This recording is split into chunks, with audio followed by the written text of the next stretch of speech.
If you ever felt like you were doing everything right from your health, like eating well, exercising, managing stress, getting enough sleep, but you still felt off, this video is for you. We've been taught that good health is about fixing problems. But what if the future of health isn't about fixing anything, but is actually about restoring communication? There's a system in your body that doesn't treat symptoms. It doesn't target one organ at a time, and it doesn't care whether the input is food, stress, breath, or cannabis. It just listens and adjusts. It's called the endocannabinoid system, and it might be the missing link between modern medicine and truly holistic health. Today, I want to show you why the ECS changes how we can define health itself, and why the future of medicine looks a lot more like tuning than treating. The problem with the old model of health.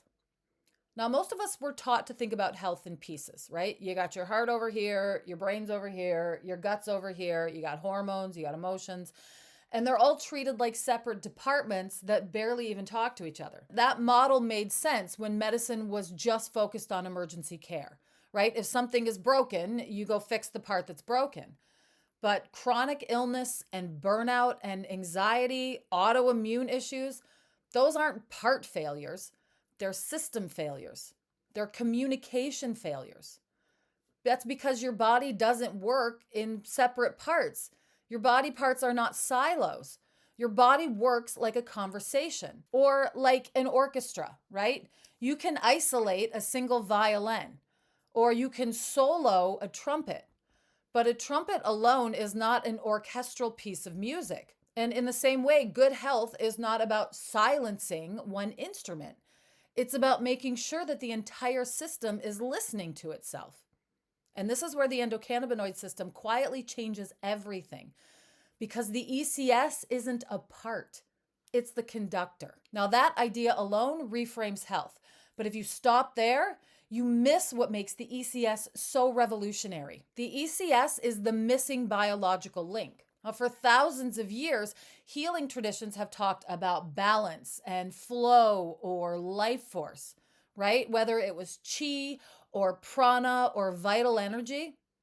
And for a long time, modern medicine, at least in the West, brushed that off as a metaphor. But things are shifting because the endocannabinoid system gives all of those ideas biological infrastructure. The ECS regulates your emotional tone, your immune response, your pain reception, stress recovery, and the sense of safety you feel in your body. Those aren't random functions. They're the exact same domains that ancient systems said had to stay in harmony in order for someone to be well. So when people talk about energy being blocked, what they're often describing is disrupted communication between different systems in your body. When ECS signaling is clear, your systems coordinate. But when it's impaired, symptoms start to show up. That's why the ECS feels like a bridge, not just between science and spirit as belief systems, but between experience and biology. The ECS is the place where your thoughts actually become chemistry, where emotion becomes physiology, and where perception itself becomes regulation. That's not poetic, that's measurable.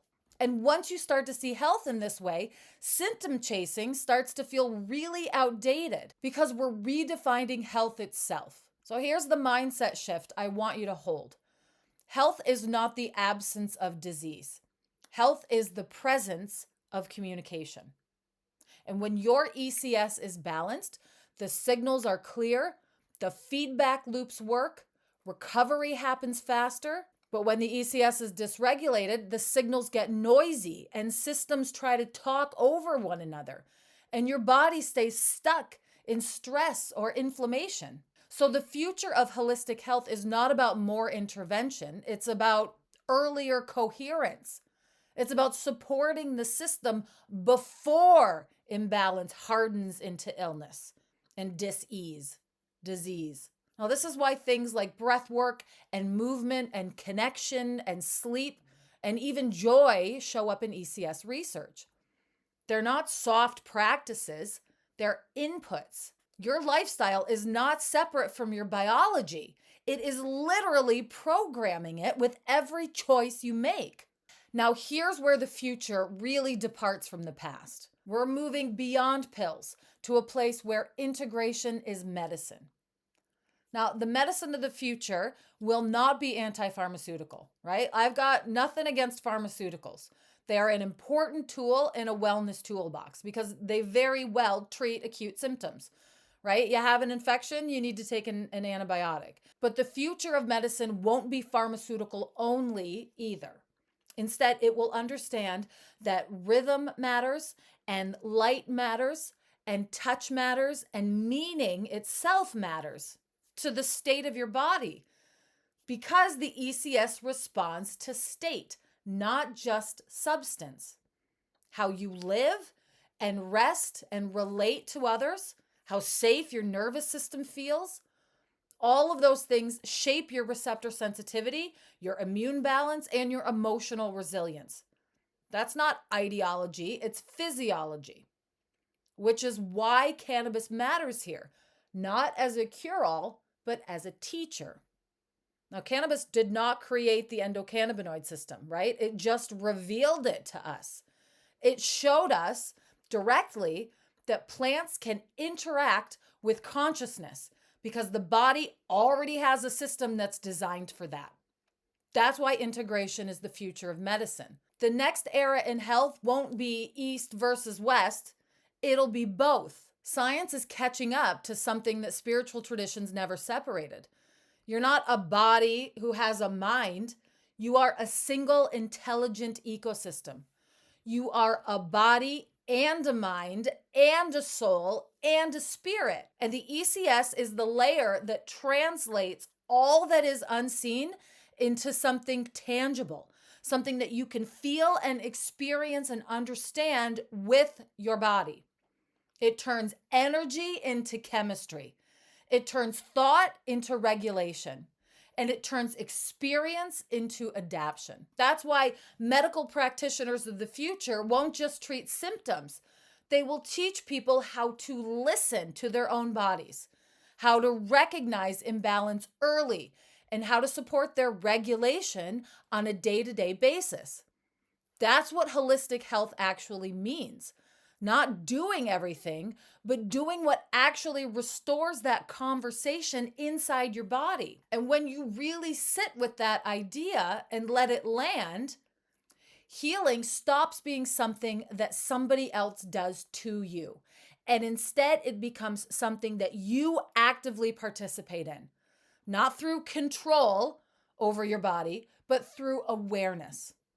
Not through force, not through forcing your body into doing something, but through listening to the feedback that your body's presenting you with. And that is the quiet promise of the endocannabinoid system. It reminds us that balance was never missing from our bodies. It was waiting to be recognized and heard. That's why the future of medicine isn't about being louder or stronger, because wellness isn't the absence of symptoms. It's the presence of clear communication within you. Now, this was the 6th video in this series on the endocannabinoid system. And in the next video, we're going to be looking at how the endocannabinoid system is actually spiritual technology. So if you're interested in higher consciousness, if you're interested in awakening, if you're interested in learning about how your biology impacts your ascension process, be sure to tune into the next video. And if you learned something in this one, give it a like. If you think somebody else would enjoy it, please give it a share. Both those things really do help the channel get discovered by more people who can learn from this. And if you're not subscribed to the channel, be sure to subscribe. I'll see you guys in the next one.